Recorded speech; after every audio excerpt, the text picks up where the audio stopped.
దూరం నుంచి వచ్చాను. నాకు ప్రసాదం పెట్టండి. అమ్మో, ఇది అమ్మోరు నైవేద్యం, ప్రసాదం కాదు. నీకెట్టకూడదు. ఊరి కొత్తలాగున్నావు, లెంపలేసుకోమ్మా.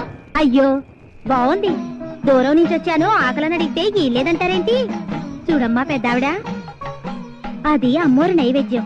ఇది ఇంకా నా చేతిలోనే ఉందిగా. ఇది నైవేద్యం కాదులే, తీసుకొని తిను. అమ్మా, అమ్మోరు తల్లి, నేను చేసే తప్పైతే నన్నేమైనా చెయ్యి. తీసుకోమ్మా పెద్దావిడ, తీసుకో.